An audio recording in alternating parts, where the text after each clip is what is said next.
The following podcast by Fusion Family Wealth, LLC, Fusion, is intended for general information purposes only. No portion of the podcast serves as the receipt of or as a substitute for personalized investment advice from Fusion or any other investment professional of your choosing. Please see additional important disclosure at the end of this podcast. A copy of Fusion's current written disclosure brochure discussing our advisory services and fees is available upon request or at www.fusionfamilywealth.com. Welcome to another episode of the Fix It Friday edition of the Crazy Wealthy podcast. Today I'm going to talk about how the media responds when the markets go lower. So what I call today's podcast is when markets go low, the media goes lower. If you've been paying attention to the headlines lately, you've probably heard things like the market plunged this week. The Dow is in correction territory. The S&P 500 has now declined for 5 straight weeks in a row. That language is designed to grab attention and more often than not to trigger emotion. So today, let's fix it, because what often gets lost in the noise is how markets actually work and how long-term returns are really earned. Welcome to the Crazy Wealthy Podcast with your host, Jonathan Blau. Whether you're just starting out or are an experienced investor, join Jonathan as he seeks to illuminate and demystify the complexities of making consistently rational financial decisions under conditions of uncertainty. He'll chat with professionals from the advice world, entrepreneurs, executives, and more to share fresh perspectives on making sound decisions that maximize your wealth. And now, here's your host. So the first concept I want to introduce is that markets are not linear and never have been. One of the biggest misconceptions investors have is expecting markets to move smoothly upward over time. They don't. They never have, and my bet is they likely never will. Stock market returns are uneven, volatile, and lumpy, especially in the short run. That's not a flaw in the system, it's the cost of admission to getting stock returns, which after inflation for the last 100 years have been 7% a year, fully 2.5 times the 3% a year after inflation return for bonds. They don't come for free. The cost of admission is not in currency, it's emotional pain. Think back to early 2020.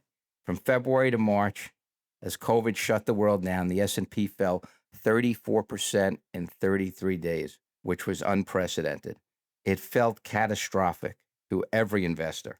And yet, by the end of that very same year, the S&P 500, having gone down 34% in a month early in the year, finished up 16% or so for the year, even if you invested right before the crash. Same market, same year, completely different experience depending on someone's time horizon. Why do headlines distort reality? We often hear headlines like, the market is down 3% this week. This sounds dramatic until you zoom out, and this is where context matters. From 2023 through 2025, the S&P 500 was up approximately 26% in 2023, 25% in 2024, and 18% in 2025. Most people instinctively will add those numbers together and say, okay, that's about 70%. But markets don't add, they compound.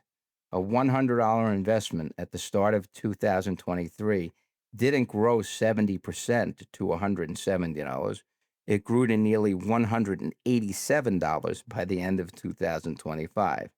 That's almost an 87% cumulative gain, despite all of the scary headlines along the way, and a roughly 20% decline in April 2025 driven by tariff fears.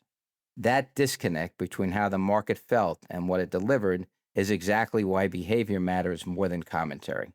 Translating the media's favorite scary terms, this is important. Let's demystify a few of the labels that the media loves to use, and let's translate them into plain English. The first phrase is correction territory. When you hear the Dow is in correction territory, which I heard last week on CNBC, all that means is the index is down 10% from a recent high. It doesn't mean it's down 10% for the year. It doesn't mean something is broken, and it doesn't predict what's going to happen next. It's just math. The Dow had reached a record closing high of about 50,188 on February 10th, And on March 27th, it closed around 45,166. That's roughly 10% below that recent high. That's it. Bear market. A bear market also has a specific definition. It's a decline of 20% or more from a recent high. Again, not for the year, but from the recent peak. Bear markets are uncomfortable, but they're a normal part of long-term investing, not evidence that the system is failing. What about a 5% decline? There's no dramatic term for that, but the media usually calls it a pullback. I call it normal market behavior, which tells you something important. The language gets scarier long before the fundamentals do. What history actually shows? Since 1980, the stock market has experienced an average intra-year decline of about 15%, almost every single year, including years that finished strongly positive. Larger declines of about 30% or more tend to show up about 1 year in 5 or 6. Volatility isn't the exception, it's the rule. And the real risk isn't volatility. Volatility feels risky, but the real risk, the one that destroys wealth, is behavior. Selling after declines, waiting for certainty or the dust to settle, abandoning long-term plans because the short-term fear feels overwhelming. That's how temporary market declines become permanent financial mistakes. So here's the takeaway for Fix It Friday today. Markets are not linear. Short-term declines are normal. Market declines are frequent, sometimes steep, but historically always temporary. Headlines are not guidance, and context matters far more than commentary. The goal isn't to avoid volatility. It's to understand it well enough so that it doesn't hijack your decisions or your portfolio strategy that was carefully designed to meet your most important long-term goals. At Fusion Family Wealth, we believe the greatest long-term risks aren't day-to-day market swings. There are really 2 risks. The external risk, which is the loss of purchasing power from inflation for those investors who have far too much of their money exposed to bonds. And the internal risk, the behavioral mistakes investors make when markets feel uncomfortable.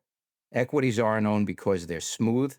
They're owned because over time they've been one of the most effective ways to compound wealth and outpace their biggest threat, which is inflation, provided that investors can stay disciplined through the inevitable ups and downs. Our role isn't to react to the next headline. It's to help clients stay invested, stay rational, and stay focused on long-term ownership of productive businesses. That's today's Fix It Friday. If you have friends who tend to get nervous during periods like this because of the terminology the media uses and the extrapolation of today's decline well into the future, long after it likely will get resolved, please feel free to share this podcast with them. You can access our podcast also on crazywealthypodcast.com, fusionfamilywealth.com, and all your favorite podcast venues. Thanks for listening. Thank you for tuning in to another episode of the Crazy Wealthy Podcast. For more insights, resources, and to sign up for our newsletter, visit crazywealthypodcast.com. Until then, stay crazy wealthy.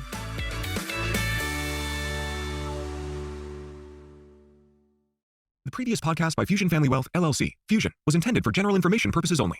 No portion of the podcast serves as the receipt of or as a substitute for personalized investment advice from Fusion or any other investment professional of your choosing.